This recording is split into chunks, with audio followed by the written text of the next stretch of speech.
Madame Colombe-Lemoine, qui est ergothérapeute en neurochir à la Pitié.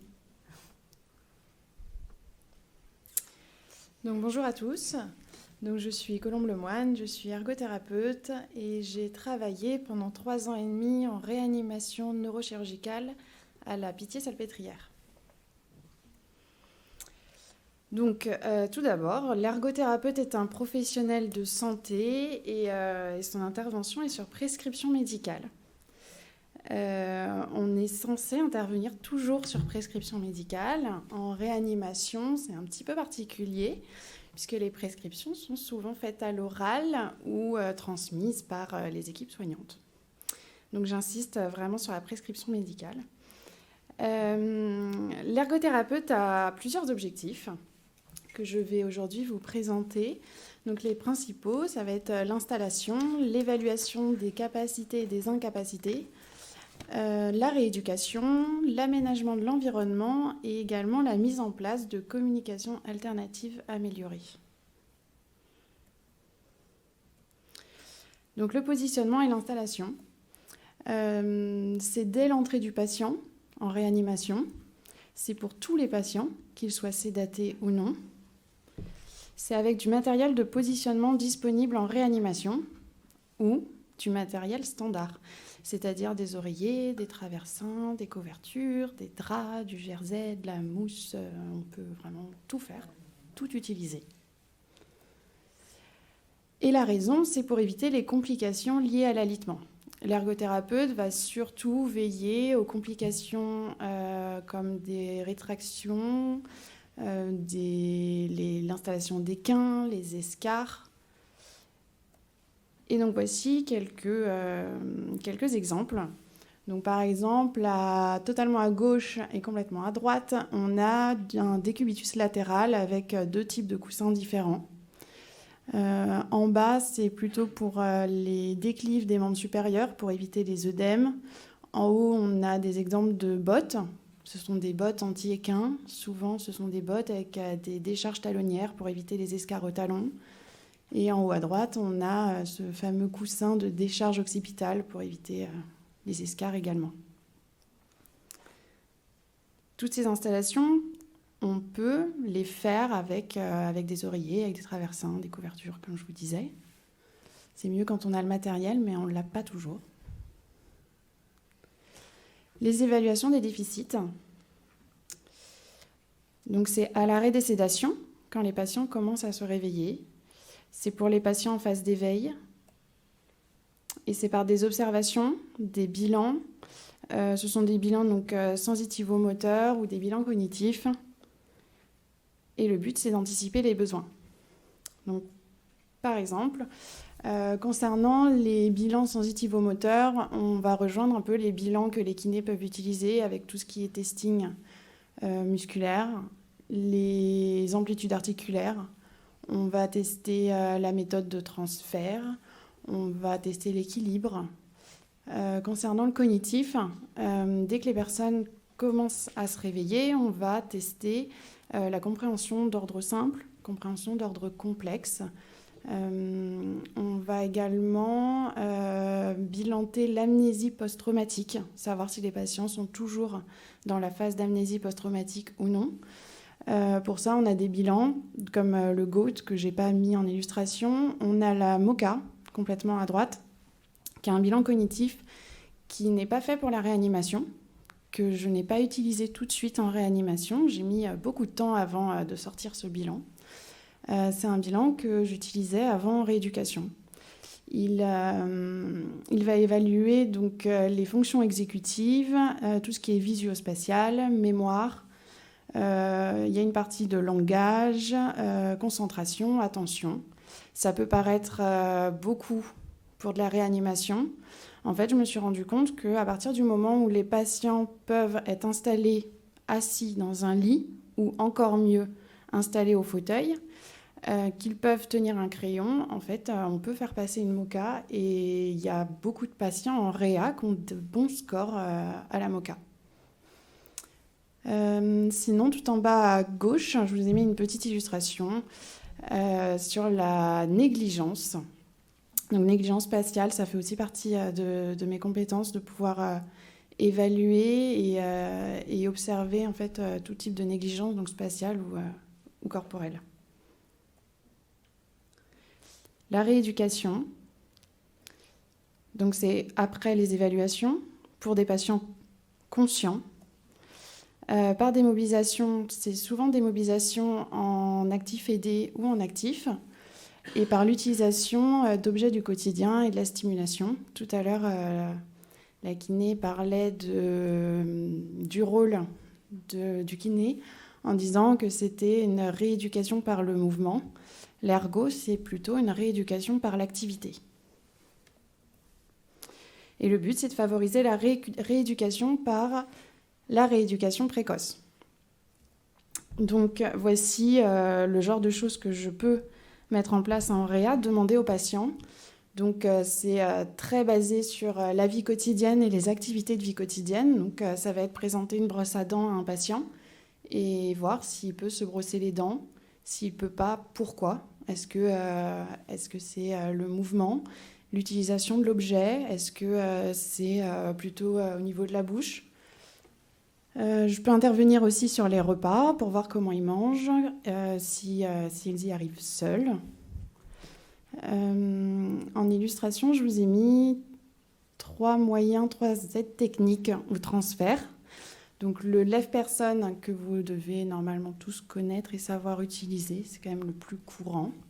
Et au-dessus, on a un verticalisateur électrique et un guidon de transfert qui sont finalement très peu utilisés en réanimation.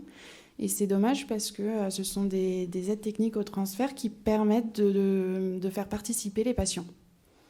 Donc voilà, ce que je fais régulièrement, c'est que je mets les patients au bord du lit, je tente un transfert avec ou sans aide technique. Et surtout, je communique en fait aux soignants la méthode la plus simple, et pour le patient et pour les soignants, de faire le transfert. Et j'encourage les soignants à utiliser cette méthode. L'aménagement de l'environnement. Donc, c'est toujours après les évaluations et les bilans. C'est pour tous les patients. C'est avec le matériel à disposition. C'est souvent avec les objets personnels des patients. Et c'est pour favoriser la récupération. Donc, en fait, l'aménagement de l'environnement, ça ne va pas être seulement d'installer des photos à côté du lit des patients. Ça va aussi être de positionner l'adaptable du côté où le patient va pouvoir accéder aux objets, de mettre la sonnette à côté de la main qui peut sonner, pas du côté où le bras est plégique, par exemple.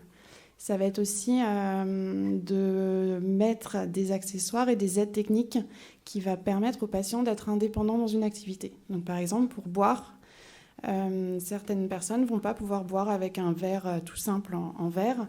Donc, il y a les fameux verres avec les petits becs verseurs. Et il y a les verres avec la découpe nasale qui permet en fait d'éviter les fausses routes parce que les personnes ne sont pas obligées de pencher la tête en arrière pour finir le verre. Donc, ce sont vraiment des petites aides techniques qu'on peut mettre à disposition des patients.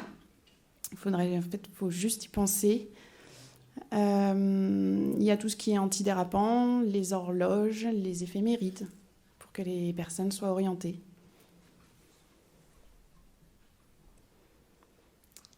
Concernant la communication alternative améliorée, ça c'est le rôle de l'ergo en réa neurochirurgicale à la Pitié-Salpêtrière parce que nous n'avons pas d'orthophoniste avec nous, malheureusement. Et du coup, c'est un rôle qui est fait par l'ergo, mais bien entendu, les orthophonistes ont toute leur place dans la communication alternative. Donc, c'est dès que possible, j'ai mis sous réserve d'une bonne compréhension, c'est-à-dire qu'un patient qui n'a pas la compréhension des ordres simples, c'est encore plus compliqué d'installer un moyen de communication et c'est souvent pas fiable. Donc voilà, une bonne compréhension pour des patients qui sont aphasiques ou dans l'incapacité de parler, donc avec une ventilation invasive par exemple. Ça va être par la mise en place d'outils adaptés comme des tableaux, des petites ardoises, les ardoises blanches Velleda, des codes de communication, des alphabets adaptés. Et c'est pour améliorer la communication. Par exemple, à la Pitié-Salpêtrière, en Réa, on a ce type de tableau de communication avec donc des pictos qui réunissent en fait la majorité des besoins en Réa. C'est beaucoup la lumière, j'ai froid, j'ai faim, j'ai envie d'uriner. Et au verso, il y a un alphabet, des chiffres, oui, non, et un corps humain pour que la personne puisse localiser des douleurs. Ce que j'ai ajouté, c'est une feuille verte où c'est marqué oui, donc ce sont des feuilles A4, une feuille rouge où c'est marqué non, et en fait c'était pour une personne qui pointait du regard le oui et le non, donc je posais des questions fermées. Et à gauche, j'avais mis le oui, à droite, le non, et je communiquais comme ça. Donc c'est quelque chose qui est possible. Et après, il y a tous les codes de communication avec le corps. Donc j'ai mis les yeux, mais ça peut être un froncement de sourcils, ça peut être la bouche, ça peut être le doigt, c'est voilà, un mouvement. Le but, en fait, c'est que ce code soit fiable, et qu'il soit réalisé par tous les intervenants au lit des patients. Ce que j'ai remarqué, c'est que par exemple, pour une patiente, l'infirmière va voir la patiente et lui dit pour dire oui, vous clignez une fois des yeux, pour dire non, vous clignez 2 fois des yeux. Soit ça se passe bien. L'aide-soignante passe après et elle dit à la patiente, pour dire oui, vous clignez 2 fois des yeux, pour dire non, vous clignez 1 fois des yeux. C'est un peu plus compliqué. Et la famille vient et dit, pour dire oui, tu clignes des yeux, et pour dire non, tu fais rien. Et donc la patiente ne sait plus où elle en est. Et puis il suffit que moi j'arrive avec un alphabet après, et je la trouve confuse, bizarrement. Donc voilà. Donc moi, mon but, c'est d'avoir un code et de le transmettre à tout le monde et qu'on utilise tous le même. Pour résumer un petit peu, donc, l'ergothérapie a plusieurs objectifs, parfois en commun avec les kinés. En bleu, j'ai mis des objectifs kinés pour lesquels les ergos n'ont pas forcément de rôle ou n'interviennent pas. En noir, c'est des objectifs kiné-ergo ou des objectifs ergo. Ce qui est important, en fait, c'est ce qui est souligné. Je ne me suis pas du tout engagée pour les kinés. Par contre, pour les objectifs où je participe, tout ce qui est souligné, ce sont les objectifs où moi j'ai besoin des soignants. Des objectifs où j'ai besoin de la participation des soignants, parce que sinon ça ne fonctionne pas et j'ai l'impression de travailler un peu pour rien. Et donc pour travailler avec les soignants, il y a ce fameux transmission. Le but, c'est de favoriser donc, la participation des soignants, mais aussi de communiquer sur le travail qui est réalisé avec les patients. Les moyens utilisés, donc c'est l'informatique, les fameuses feuilles qu'on scotche au lit des patients et qui parfois disparaissent, et les transmissions à l'oral qui, en fait, ne sont pas toujours transmises. Donc, ce que j'ai mis en place à la Pitié, c'est des vignettes pour toutes les installations, que je vais vous présenter après, des formations flash que je vous présente également, des formations qui sont vraiment très rapides pour tous les soignants et tous les volontaires, et un passage quotidien dans le service. Donc tous les matins, je suis dans le service, et donc le lundi, par exemple, je passe à 9h, je fais une installation, et bien le mardi, les soignants peuvent me dire que mon installation, ça ne va pas, donc il faut revoir, ou le mercredi, celle du lundi ou du mardi ne convient plus. Donc c'est à revoir aussi.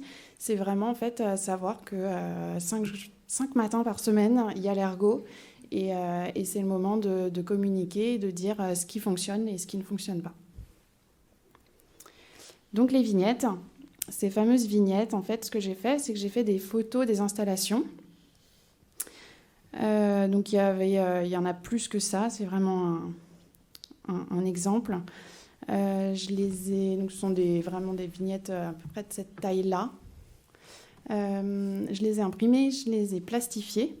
Et ensuite, à côté de chaque lit de patient, j'ai mis une bande velcro que j'ai mis au mur.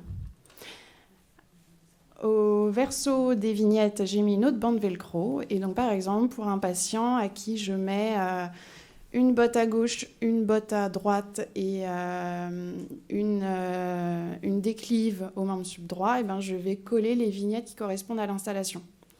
Le but, c'est que si je fais une installation à 10 heures, qu'à 10h30, les soignants passent pour un change, qu'elles enlèvent toute l'installation pour le change, et bien qu'après, elles ne se posent pas trop de questions, elles regardent les vignettes et elles savent que ce jour-là, les préconisations pour le patient, c'est cette installation. Voilà, et ça peut être mis à jour tous les jours, et c'est régulièrement rediscuté avec les équipes. Les formations flash, donc, ce sont des formations qui sont en général de 10 minutes. Il y a 2 à 4 créneaux par semaine. C'est sur des horaires qu'on a choisis avec les soignants, en fait, en fonction de leur organisation. Le mardi, par exemple, le mardi matin, c'était vers 10h, parce que 10h, c'est le moment où les soignants sont normalement plus en soins et ont un petit créneau probable pour faire une pause. C'est entre 10 et minimum une personne. Ça m'est arrivé de faire une formation flash pour une personne, c'est cours particulier. Je demande des inscriptions, donc je mets une feuille dans le service une semaine avant avec le sujet et l'heure, la date, et les gens s'inscrivent. En général, j'ai peut-être 8 personnes inscrites. Et le jour J, j'en ai 3. Et en fait, c'est pas grave, c'est le service qui fonctionne comme ça. Ce que les soignants savent, c'est que s'ils ne sont pas disponibles le mardi à 10h pour la formation sur l'installation des bottes anti-équin, eh ben, c'est pas grave, parce que peut-être que 3 semaines plus tard, je vais remettre le même sujet, donc ils pourront de toute façon avoir la formation à un moment. Des soignants m'ont proposé des sujets. J'ai une aide-soignante qui m'a demandé de faire des explications sur la négligence spatiale unilatérale, parce qu'elle ne comprenait pas quand je disais que le patient négligeait le côté gauche. Donc voilà, ça a été un sujet. C'est souvent en salle de réunion si j'ai un diapo, et sinon c'est au lit du patient directement. Donc pour conclure, l'ergo a de nombreux objectifs, beaucoup de missions.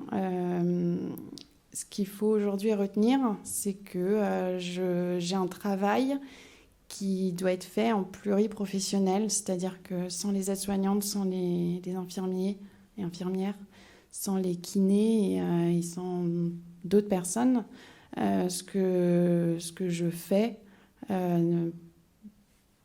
si ce n'est pas suivi, ça ne sert pas à grand-chose. Donc j'ai vraiment besoin d'échanges et de communication, et qu'on me dise en fait ce qui fonctionne ou pas pour les patients.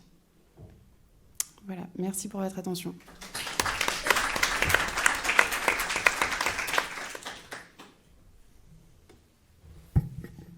Merci beaucoup pour votre présentation. Est-ce qu'il y a des questions ? Avec les kinés ?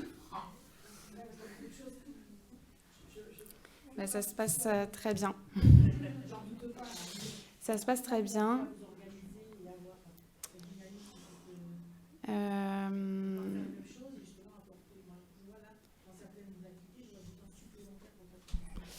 En fait, alors par exemple, à la Pitié, en Réa, il y a 3 kinés à mi-temps.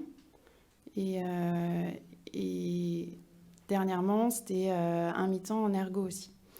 Les kinés, ils passent dès le matin, ils voient tous les médecins et ils ont une liste de patients à voir et des objectifs. Ils savent que tel patient, il va falloir l'installer au fauteuil, tel patient, ça va être de la respi, etc. Ensuite, moi, je les croise dans le service et je leur dis, bon, alors aujourd'hui, vous faites quoi ? Et en fait, c'est assez simple. Ils me disent, ah bah aujourd'hui, on va voir Madame Machin pour la mettre au fauteuil. Mais je crois que tu la vois aussi. Est-ce que ça te dit qu'on fasse ça ensemble? Tout simplement. Et souvent, ça se passe comme ça. Quand ils veulent faire de la rééducation, eh bien, ils commencent et moi, j'y vais après, par exemple, pour faire de la rééducation différemment.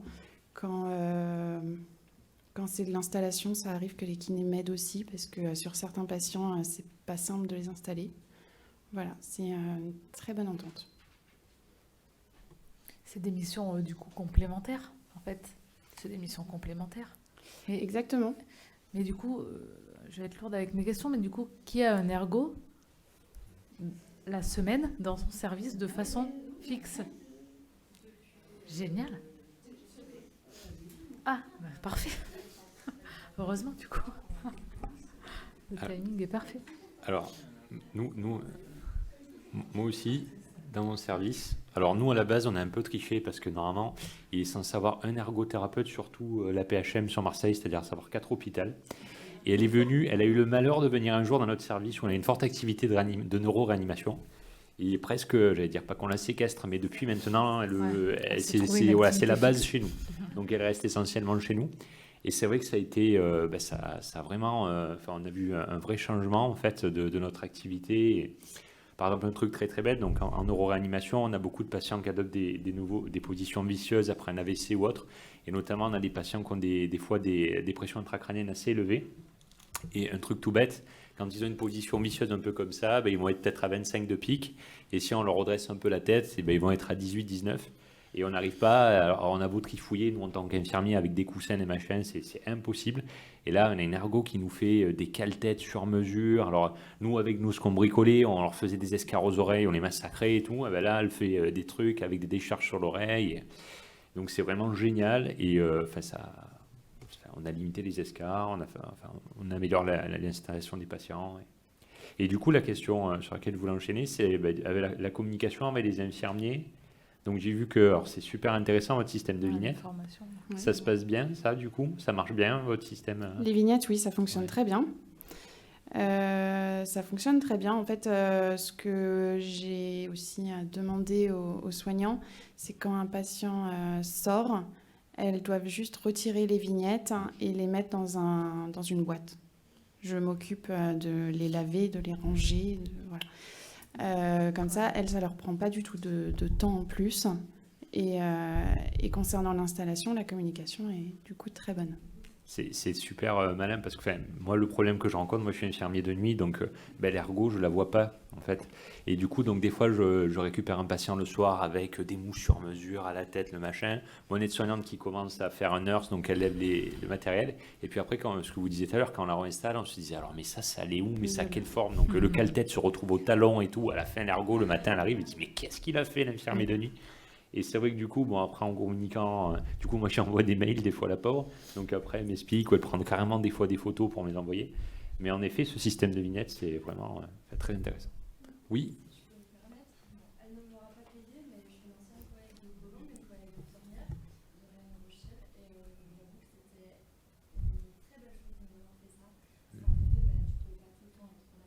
Merci.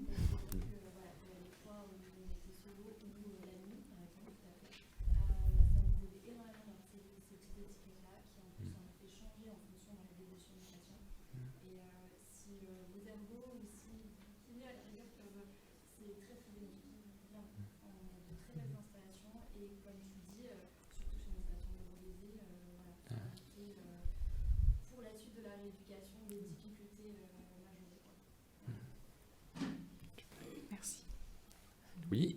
Moi, je pense que les kinés qui ont plusieurs postes et qui changent tout le temps, les ergothérapeutes, que toute l'équipe ne peut pas rencontrer tout le temps, c'est hyper important ce que vous faites là d'instaurer des moments de formation et de bien s'intégrer à l'équipe pluridisciplinaire parce que vous n'êtes pas là tout le temps, il faut qu'il y ait un relais et un suivi de ce que vous fassiez. Et en fait, vous êtes bénéfique à l'état d'esprit de l'équipe, c'est ça qui est hyper important. J'essaye. Moi, ce que je dis aux équipes, c'est qu'il faut qu'elles soient volontaires. Il n'y a aucune obligation à venir à une formation. Ça dure 10 minutes. J'essaie de m'adapter. Si elles sont pas volontaires, c'est pas intéressant pour moi. Donc voilà, et en fait, ça fonctionne assez bien de ne pas obliger les personnes et de ne pas passer forcément par les cadres pour que ce soit obligatoire. Donc voilà, c'est une proposition et c'est... Et c'est arrivé à montrer que c'est un intérêt pour tout le monde, et du coup, c'est chouette. Merci. Vous voulez pas venir faire des formations partout en France, du coup?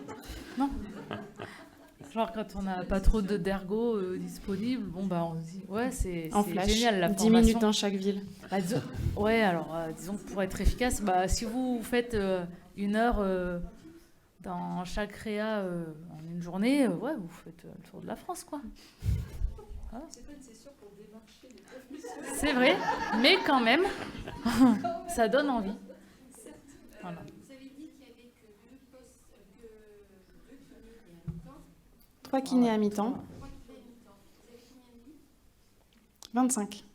Et le poste qui était demandé, c'était un poste d'ergothérapeute ou c'était pour compenser le manque Le poste que j'ai, à la base, c'était un poste pour compenser le manque de kinés. Donc moi, j'ai eu un poste à mi-temps pour compenser. Au moment où je suis arrivée, il y avait un kiné à mi-temps en réa. Ensuite, ils ont créé 2 autres postes mi-temps kiné réa et ils ont mis un temps plein ergo pour toute la neurochir en plus de mon mi-temps neurochir pour réellement augmenter le temps de rééducation.